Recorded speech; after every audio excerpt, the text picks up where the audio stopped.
Scott. I'm going to be moderating the panel. We all know each other, so hopefully we'll be entertaining because we can tend to be argumentative, I've noticed. So hopefully we'll make that a good show for you guys. So she works for Engadget, but I've known you since you had your own blog, Tank Girl. Yeah. And you've been doing mobile for, I don't know, ages. Like 5 years or something. 5 years? Yeah. And then this is Sasha Pallenberg. He's my business partner on Netbook News. And you've been in mini ITX even, way back then. You had EPC Center as well, and then Netbook News. So you've been doing small form factor for 10 years? Yeah, pretty much 10 years. Yeah. So we're all the people that are going to be judging you and your apps and your devices and hopefully influencing the audience to either buy or hate what you create. So we're hoping to give you some insight into what we think so you guys can help to make it better. And on the end, we have Marian Perez, who's the editor of Into Mobile, and you've been doing this for 5 years as well. Yeah, about that. Yeah. So the panel is the ultimate device experience, and we've all been chatting, and it's obviously not there. We're obviously all still looking for it. But I'm going to ask you to kind of look into the future and dream the fabulous dream and kind of tell me what you think the ultimate device is, or the ultimate device experience is, hardware and software combination. Sure. Who should start? Sasha, you're full of opinions, and I'll disagree with you, so. Do you want to go? Well, Nicole just told me that she sent out an email to all the panelists that they should bring some hardware with them. I told Nicole that I refused to read her emails in the last 6 months. She's sending me too many. No, I'm just kidding. The biggest problem for me is the ultimate mobile device isn't existing so far, because if it would exist, right, we wouldn't have any conference anymore. Because everybody knows what's going on. We know what kind of hardware platform we have. We would know what kind of usage scenario we would have for this device, and we would know what kind of software we would use on it. The biggest problem is right now is of course fragmentation for the markets. I remember a time like 10 to 5 years ago, people were talking about this all-in-one device, right? We will maybe use our super phone in the future, and we're going to use it as our little pocket PC, and we already see this industry emerging into this direction again, like Motorola with their Atrix and their laptop, and also that you can turn into a laptop. What I experienced in the last years is that I'm getting more and more devices. It's not only my notebook that I'm carrying around with me, so actually I have some devices with me. So I have to carry my 13-inch little sub-notebook around with me. Over here I have a little Sony tablet, and I'm also having my smartphone. Like 10 years ago, I had a small little mobile phone and a notebook, and that's about it. It's getting But Sasha, it's because you're like a journalist. Like, you get all these toys to play with. That's why you have all this stuff. Come on. Just abstract that out for a second. You know, assume you're one of these guys out there. They have to actually go and buy stuff with their own money. If it would be only me, then no one would ever buy a tablet and no one would ever buy a smartphone. See, now there's a statement. So I just want to show what I have too, because we all have a lot of goodies that we have to bring because we're working. I have my MacBook Air for my work, video, web browsing. I have a View 4G here just for the plane, essentially. I use this just to watch videos on a plane. I have an iPhone in my pocket. It's your typical smartphone. Email, web browsing, local search. I have a Droid Bionic here as my backup phone, and it's also my hotspot, 4G LTE, just in case. And then I also have a backup for the backup. The Samsung Focus. I have you beat, Marin. Yeah, no, I'm sure you do. I'm sure you do. But you know, I'm testing out Windows Phone Mango, and I understand that this is ridiculous for most normal people.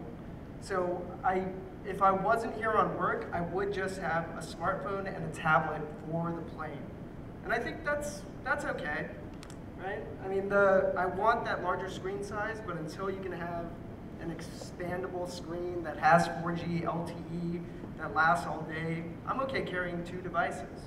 So you opted for the 7-inch form factor. Most people opt for the 10. So why are you rocking a 7-inch? I don't know. It's mobile. I have so many of these laying around. It's just it's not this. It could be the iPad. It could be the touchpad. And again, that's the disconnect between me and just like a general consumer. But I do actually I think there's a market for a 7-inch tablet because it is more mobile. You can put it in a suit pocket or your back pocket if you want. But I think Marin just touched on something very, very important, is that because of our position, we have access to almost any device. And I often get asked, like, well, why are you so opinionated on the podcast and in your reviews? And I'm like, because I have access to all the devices, so you should listen to me. I play with them all. And I know what's right and wrong, and what I like and what I don't like. Now, it doesn't mean that's right and wrong for you. And I realize that. But I'm set out to write a review on something, I have to have some point of reference, so I use my own. My kind of tools of the trade are basically a whole bunch of smartphones. And then in here, I can do pretty much anything work-wise with this bag right now. It has absolutely all the basic essentials in it. I have a MacBook Air in here, it's an 11. It's in a little pouch because I take care of my main computer. It's my main computer. You've all seen it. There's nothing new about it. It's an 11-inch Core i7, latest version, fully loaded. I had the Core 2 Duo before that, fully loaded as well. That's how I do my work. As far as like writing, but I also have a point-and-shoot camera with me. It's a Canon S95.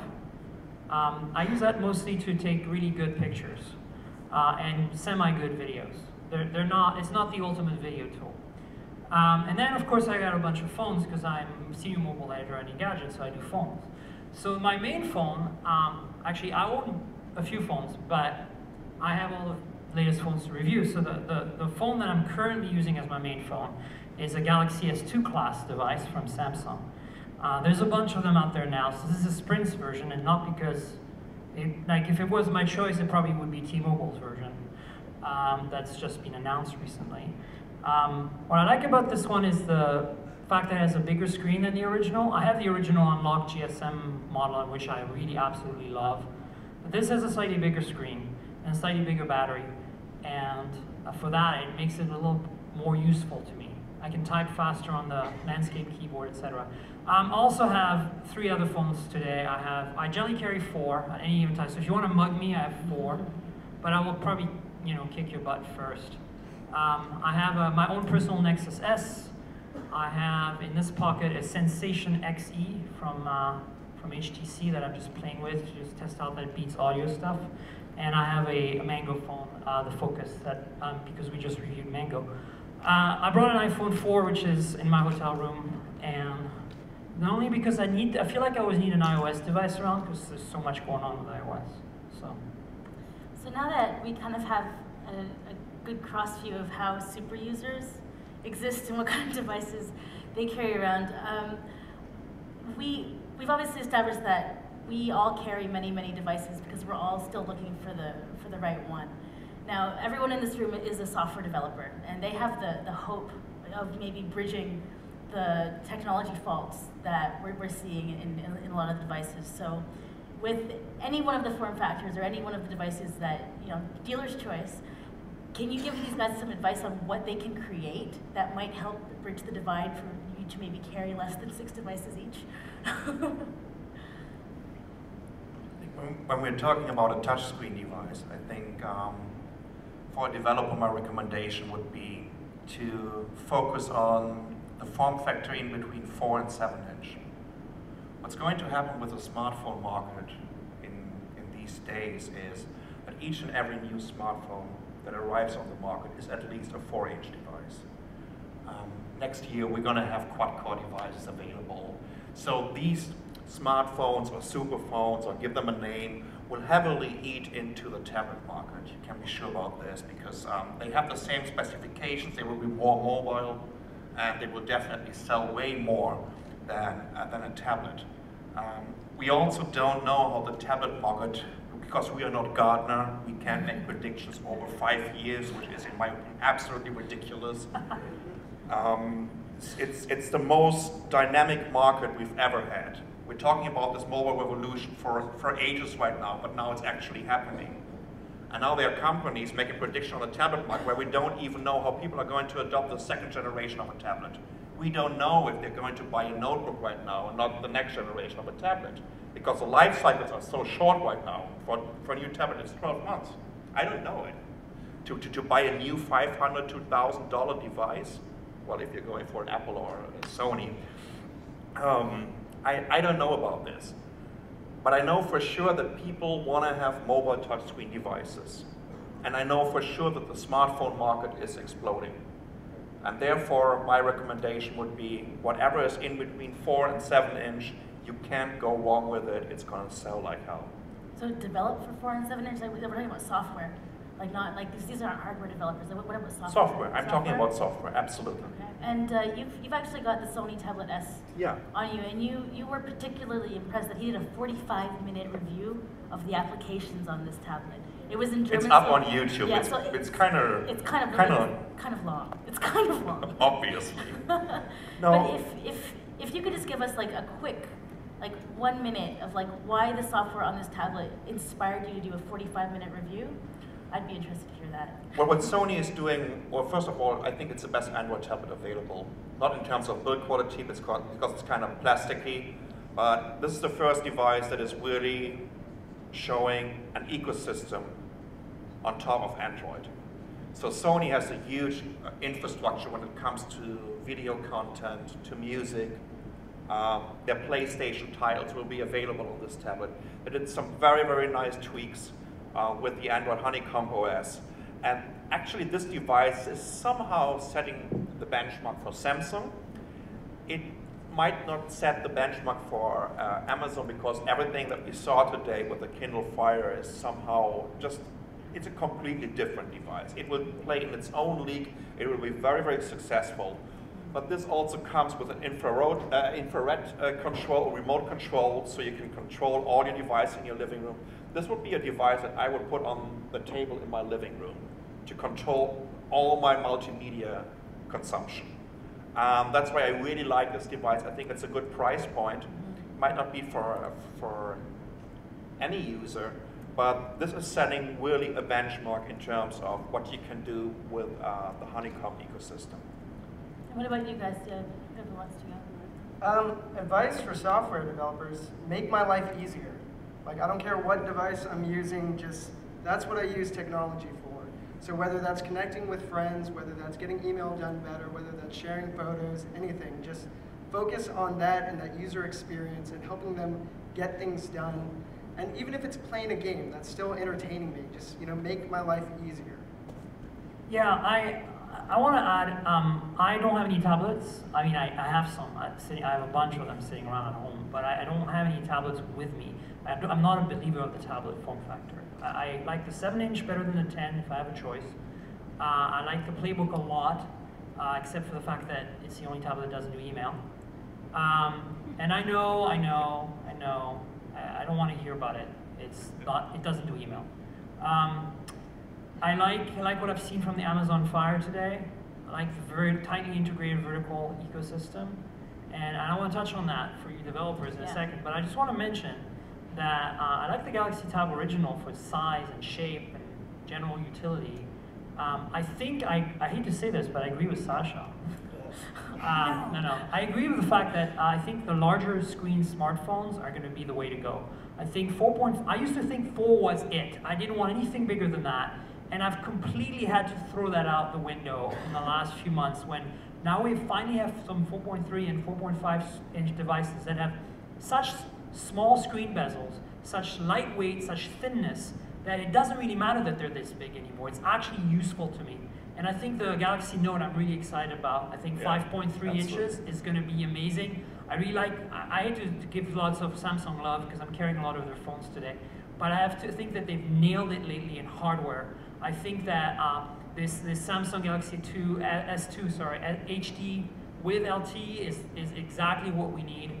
4.65 inch HD displays, 1280 by 720 with LTE.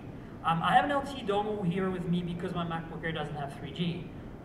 And so what I was going to say is that if I had to par it down to bare minimum, the Galaxy S2 is good enough to do video at 1080p with autofocus. It's a bit iffy for image stabilization, but it does work. Pictures are awesome. Great point and shooter. Pictures are awesome. If it was LTE or had some kind of really good connectivity, or HSPA+ even in Europe, not in the US because it sucks here comparatively, but when I travel abroad, HSPA Plus it would be perfect for connectivity, it would be my hotspot, and my MacBook Air I still need, and this is the key. I don't think the laptop form factor is going to go away. I think it's going to continue getting lighter, thinner, better battery life, but ultimately, for people like us, we need something to type on really quickly. We need a bigger screen than 7 inches, than 5 inches, than 6 inches. So, developers, here's what you need to do for us. This is what I want to see. I want to see speech recognition and voice recognition actually work. I want to be able to pull my phone out of my pocket and say to the phone, text Nicole, I'm running late now. And have it work. Like, actually have it work. Because trust me, right now it doesn't work. Nobody's doing it right. Spend some time making that work and I will love you. Now the other thing is, we really, really need, it's what I call there's a name that I've used before for it. It's kind of like the universal synchronization. Right now I have 4 phones on me, a laptop, and maybe a tablet at home or something. And every single one that I start, when I start the Twitter client, I see tweets that I've already read and answered and dealt with. Now with Gmail, it's consistent. I have a synchronized experience. I can jump from device to device, start work on this device, continue on that device, etc. We need this for every service, for everything. It needs to be absolutely, completely transparent to us. So there's a lot of work to be done there with the backend and the cloud and the clients synchronizing. The whole thing with Amazon WhisperNet, that's the way to go. Yeah. We all need that, and nobody's done it right. Nobody. All right, so we've got about half an hour left. If you guys want to quickly give us like a 1-minute overview of the apps you're using on your ultimate device, we can so we can see what your top apps are, how you're using them, and we'll try to fit that in and then leave time for questions. So try to keep it short, Sasha. It's going to be hard. I know, it's going to be challenging. Even though that I said there is no ultimate device, right? If I need to decide, of course I would go for my smartphone because I can still do a lot of work from this. I can communicate with it, and let me see, zoom in and out is here. Okay, that works. So I'm using the Samsung Galaxy S2. That's a 4.3-inch Super AMOLED display. It's having a nice little unlock screen.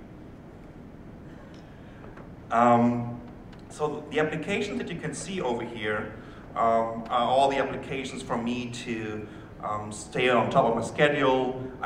I'm a huge Google Plus user. I really love this network. That's why I'm using this Google application, Google Plus application over here, and of course all the other networks, and a little bit of Google Music over here. And then I have a second screen, which is really important because I'm flying around like 250,000 miles a year, and therefore I have this traveling widget screen where you can see an application called TripIt that I absolutely adore. It's there's a free version available for iOS, Android, I think maybe even for Windows Phone 7, even though I'm doubting it. So. Not yet. So I'm using this little application to see where my next trips are going to. It's constantly getting all these itineraries out of my inbox and is just importing it into this TripIt application. So you can see I live in Taiwan, in Taipei, so I got over to Tokyo, to Narita, and I have all my information over here. I know the gate, I know my seats and whatnot. I can also see which hotel Intel booked for me, and it's all there. I don't need to print out anything. I have a printer like for 5 years. I haven't printed out one sheet of paper in the last 5 years anymore. How much was this app? It's freely available. You can also get a professional service. It's like $49 US a year. And I can highly recommend it. When you're traveling, TripIt is absolutely fantastic. I also have the Continental app over here, United app, Kayak, and TripAdvisor. Yeah, that's it pretty much. I'm not a huge app user. I have 5 very important apps for me. And then I'm done with it because I still believe the most important app in the world is the browser. And we're definitely heading towards the browser again.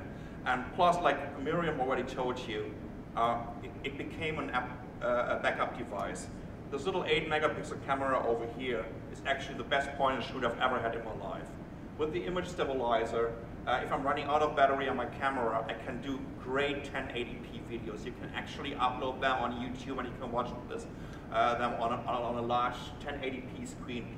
It looks absolutely phenomenal. It's something that I kind of been expecting or saw from Nokia in the last years, but now Samsung did something like this. And therefore, right now, in terms of being mobile and talking about mobile computing, this is my most important device right now. Awesome, thank you. Yeah, I have to second what Sasha said about the camera. It's really unbelievable. I've taken it with me on the holidays, vacations, and there's really no need for anything else. In fact, I would actually argue that if I was given a Bluetooth keyboard and paired it with this, I could probably almost only use one device. In a pinch, I could do my entire reporting on this. If I could connect it to a larger display, there's Well, no you can. HDMI out here. No, but it's a standardized. Right, that's true. You just need the dongle and it works. I have one sitting on my desk and connect to HDMI. But I mean, the point is, it's getting there, right? Do you want me to? Yeah, go ahead. So I'm going to show you my Nexus S because I have so many phones to deal with. I don't configure them all the way I'd like them to be. So let me just clean the screen. My Nexus S, however, is configured exactly the way I want it. So let's see here. Let me zoom in a little bit. So there, I don't know if I might have to crank up the brightness. This is an older Super AMOLED. It's not quite as good in direct sunshine. And this is pretty much direct sunshine here. So let me just crank it up a bit so you can see. There, so I got on maximum now. That should work really nicely. Yeah, everybody see? So you'll see that a lot of my main screen, I kind of a throwback to the original Android phone. I'm not one of those people who likes to tweak things too much. So I started using the G1, the US first Android phone, as it was out of the box, and that's how it came pretty much. I had a clock on top, a few icons on the bottom, and it didn't have this part down here before. Sorry, here, this part down here. So I've actually got replication here. I've got the dialer twice and the web browser twice. That's because it's just kind of a relic from the old days. So these are the apps I use pretty much the most that are not social networking apps. These are my social networking apps on different screens. Basically my text messages, phone calls, Gmail is my primary email, my contacts here, the direct access to my contacts rather than having to go through the dialer, calendar, Talk for IM, browser, and maps. It's kind of the core, I think, of what a phone should do. On the left here, I have kind of like the apps I use the most, secondary apps I use the most, my power controls. I have no idea for some reason why my Wi-Fi is off, so I'm going to turn it back on.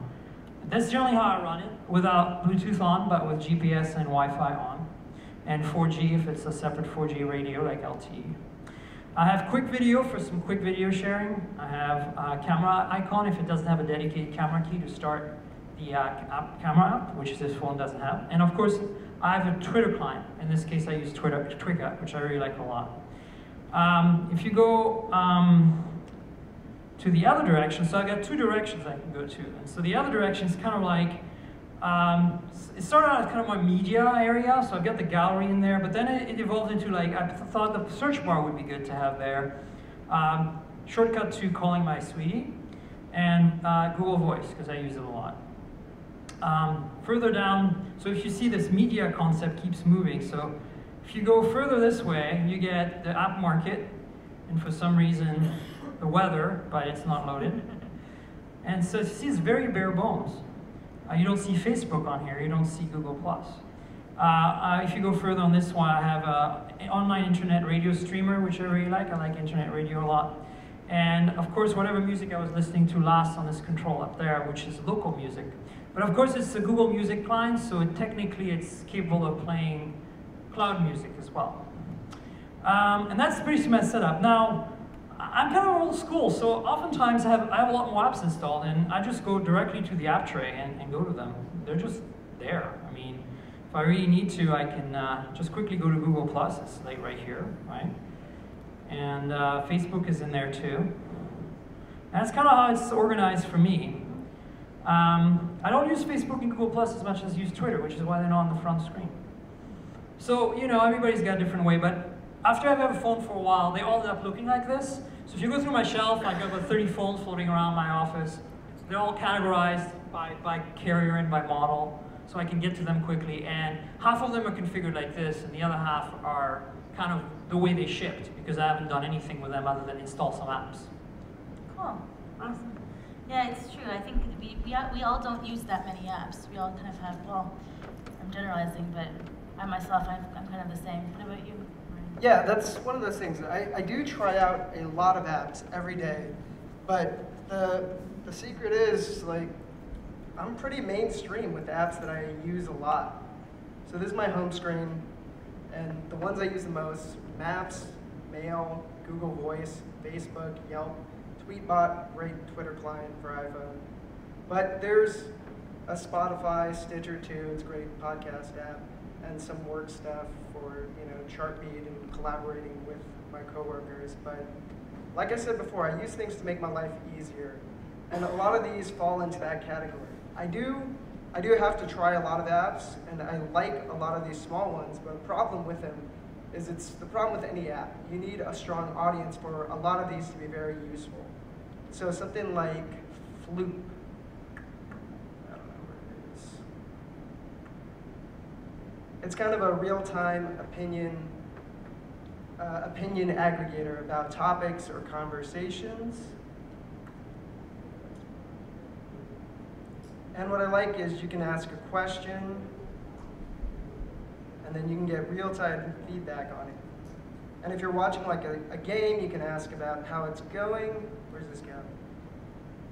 So there should be, if this is live, there would be a chart that's going up and down.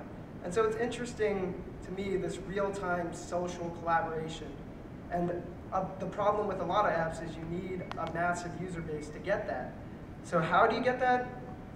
I wish I knew I would be creating apps if I did. But it's, the point I'm trying to make is there is a lot of value behind social and location, of course. I don't think that there's any app that you can't integrate social in that doesn't make it better. Location's a little bit different because there are still issues about what's useful and what's creepy.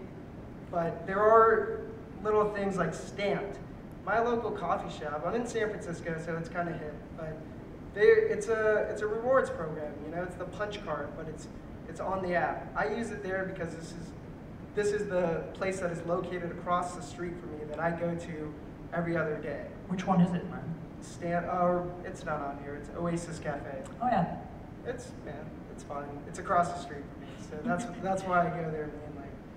But yeah, that's it for my apps. I do have a bunch of little games here that I play every once in a while, but most of the time it's just making my life easier, communicating with people, taking pictures, Instagram, Camera Plus, sort of the mainstream apps that you've heard about, but there's a reason you've heard of them.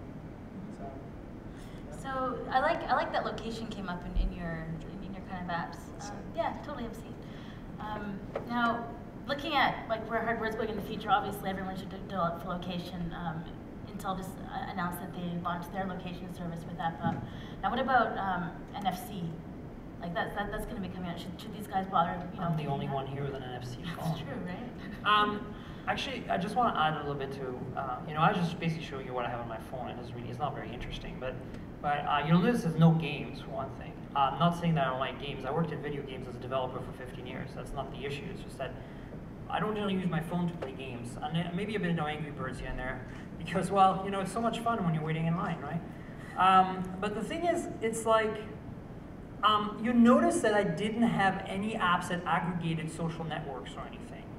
You notice that I didn't have any apps that, and the reason, and you're going to say, well, why not? There are tons of them. I mean, there are good. There are some that are probably actually pretty decent even now. I mean, all the phones manufacturers have some sort of people social hub that they provide, or social app that, you know, widgets and stuff. Like Sense has its own thing on HTC, and TouchWiz with Samsung, and you know, why don't you use those? Well, because I change phones all the time.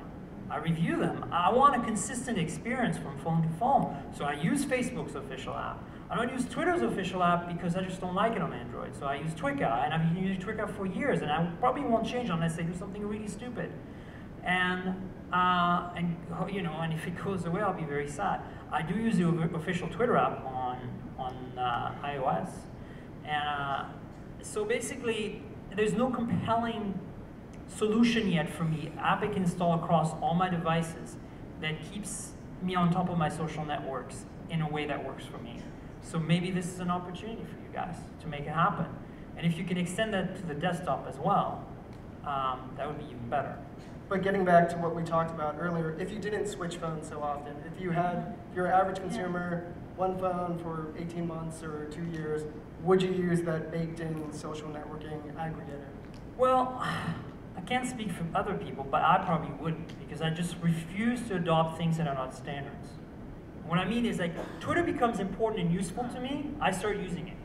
But I expect a standardized experience across the board. Like, 2 years is a long time to keep a phone, yes, but what after 2 years? What if HTC's gone out of business? There's no more Sense. And now I'm invested in Sense, what do I do? And that's my issue. And that's kind of why I like, I kind of like what you were saying about the web. It's kind of the universal adapter, right? I mean, you can run HTML5 on anything nowadays. And it's going to make it way easier for developers, right? You don't need to have a specific app for iOS or for any kind of x86 operating system or for Android, Windows Phone 7. Yeah. But we've What been is the talking other about thing? HTML5 Migo, for Taser. years, right? Yeah, we have been talking about HTML5 for years. Yeah, we've been talking about Why now? HTML5 for Yeah. years. Have you seen a great mobile app that's HTML5 that competes with a native app so far? No. So far, no. And that's the issue, right? And I think it's that's actually a good point to come back to Nicole's question about NFC. NFC and sensors and No, location. Yeah. It's almost like a cycle of every 2 years. There needs to be a new buzzword to keep the industry moving and going on. So NFC is, well, it's around for way more than just 2 years, right? We've been talking about this like for 4 years or something. And industry is trying to convince that this is going to be the next big thing for our mobile phones. And Nicole and me, we're based in Taiwan, and when we're talking about not about near-field communication, but you can also get a little card over there. It's called the Easy Card. There's an RFID chip in there, and actually HTC also built a special Android phone with this card integrated. So what you can do with it is you can use the public transport system with this card. It's a prepaid card. You can But now you can pay in 7-Eleven, you can pay in taxis, you can pay in Mossburger. There's actually Mossburger. yeah. McDonald's is on board now. Like so, like it's. So it's basically, It's it is getting already there. It's there in NFC Taiwan. without the cost of an NFC chip, Yeah. which is kind of nice. You can lose your little Easy Card, but I don't think you want to lose an NFC device, because this also could be trouble for you and your identity and whatever comes along with it. So NFC is definitely going to be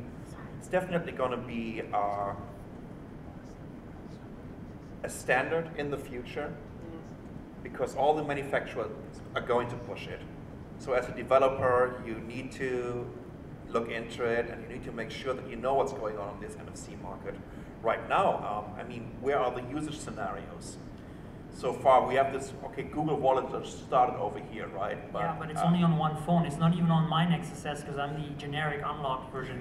You have to be on Sprint. Exactly. Just, try to look into the news, try to look up what's going on this market, but actually you don't need to bother about it so right now. NFC not yet, and I'm just gonna, because apparently we have to go on the bus, I was just gonna open it up for questions, if anyone has any questions. Sure. Oh dear. These guys look like One trouble. I question don't know if from I can Germany. open one. Steve is sending a message and asking, what is the killer feature that would make you to carry two devices? What's that? What is the killer feature? Into the microphone. What's the killer feature that would make you to carry two devices always with you? Steve is asking this from Bonn, Germany. What does he mean by that? Like, I can carry 2 phones right now. How does that help me? Like only down for like that from 8 that you're carrying now down Why to 2. would you? Killer feature hardware-wise is definitely form factor, weight, battery life, and display. Well, I'm always going to have my smartphone on me. If the second device, it would be screen size. It would be like a tablet thing for playing, to watch a movie, or to do some light computing with a bigger screen. Right. So small screen and big screen, that's why you... Right now, mostly. Yeah. It would be like an Ultrabook when I decide to buy one, and a Or smartphone. for me, you know, it's like the hardware keyboard on the larger device, for sure. I second that. I need a physical keyboard. There's a reason why we're using this input device for over 100 years right now. Not that I don't want to evolve and develop, right? But I have to produce content. Maybe you can make that voice recognition stuff work. Yeah, there you go. I don't know. You'd be talking to yourself in a cafe. No, but I'll give you an example. Like you're walking down the street, like you know, obviously the worst example is if you're driving, right? I mean, but if you want to take that, that's a little dangerous to talk about because everybody's got different laws and rules and risk factors there. But I think just walk down the street and you can't really read the screen. It's a little too bright. You can't really type fast because you're one-handed because you hold your coffee in the other hand. You know, would it be nice? And you just want to say, I'm on my way. Like, that's all you want to say, and it doesn't work. It's like, oh man, forget it. I'm going to stop, put my coffee down, use my 2 thumbs and type out, I'm on my way. And be pissed off because technology has failed me. You're good enough to type one-handed by now. Not as good though. All right, John, what's your question? Downward swipe, it's good. Okay, so synchronization. We touched on that a tiny bit. At the MIGO conference, we saw somebody brought out synchronization. It was beautiful. They typed in their contacts. It was going from a tablet to a notebook. Why are we not getting there? I mean, WhisperNet and Google are getting there, but it just seems to be this strange thing that nobody's going after. Actually, I think we are there when it comes to services that I can use over different devices. Again, I can only talk about this from my perspective and from my user scenario. So when I look at these important apps, and I can only repeat myself, the most important app is the browser. Whatever I'm doing right now, I need my browser. I need my browser to access my Gmail inbox. I need my browser. I could use Google Docs over it. I need my browser to access the backend of our WordPress blog. I can use my browser to upload our videos. Right now, you can even edit your videos online on YouTube. So we're really making this transition right now to finally completely outsource everything into a browser. As soon as we've done this, so you don't even need to talk about synchronization anymore because it will happen in the browser. So you're running Chrome OS on that laptop, right? No, I don't. But I have a Chrome browser. Okay, you know what? The only thing that I'm using, or the only 2 applications that I need my my notebook for, is my Photoshop, and I'm still using a local photo editor because it's taking advantage of the hardware acceleration, whatnot. As soon as this is getting outsourced, I'm completely in the cloud.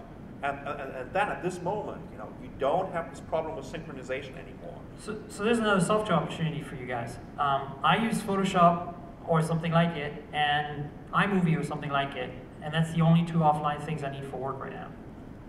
Yeah, pretty much. So make us really good.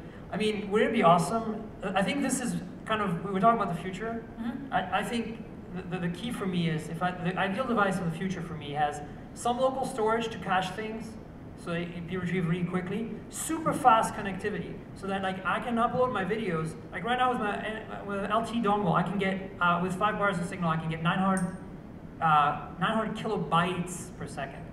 I can upload a video in real time at HD 720p, which is awesome.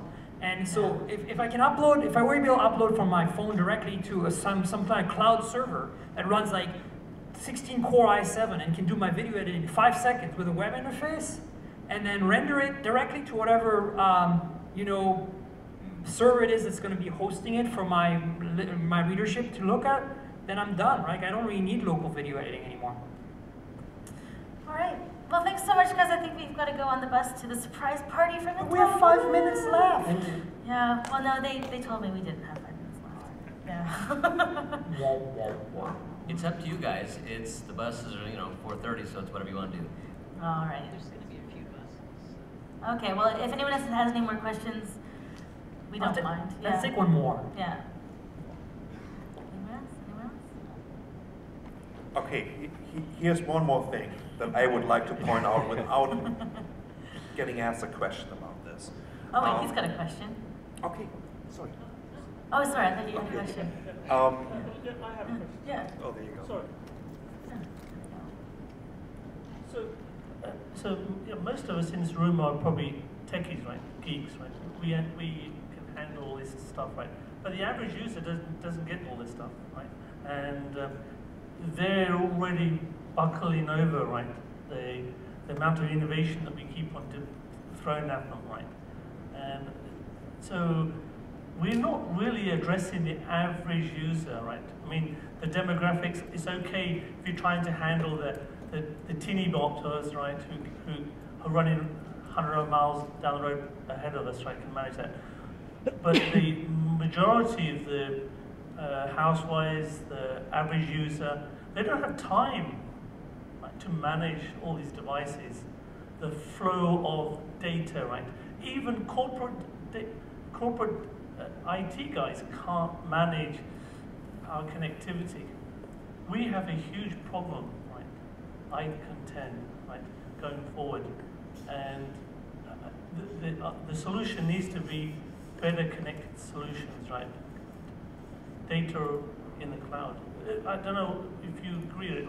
So the ultimate device is actually an ultimate system that manages our life for us and takes us away from having to manage the ultimate devices so that we can enjoy, sit on the beach and do other things. Well, something called seamless experience. It's a nice little buzzword that the industry is using already like for 4 or 5 years right now. But the way you can use technology without even noticing it. There's a little application that I'm using on my phone. It's called Smart Home Wi-Fi or Sweet Home Wi-Fi.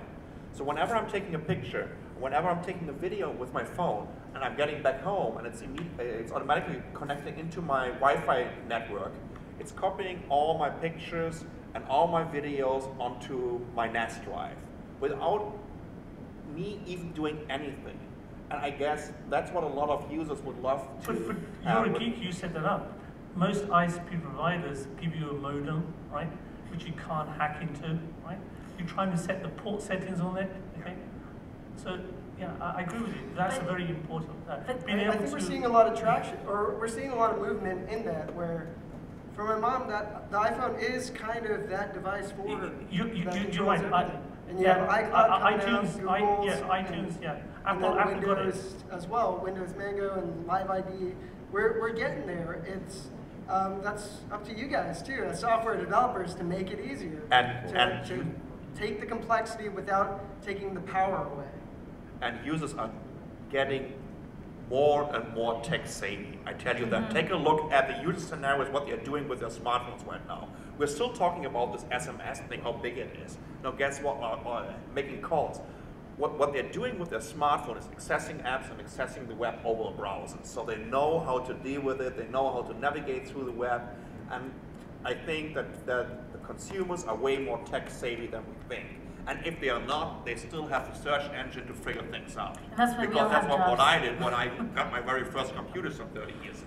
There was no one around there. You know, you had to ask other people. So come on, get your ass up and ask people and work a little bit on this. Because I don't want them to turn into usability lemmings that are only pressing one button and they don't even know what they're doing anymore. And this whole machinery is starting and they just have no clue what's happening. Right? Because support, especially for companies, I tell you one thing, support is expensive.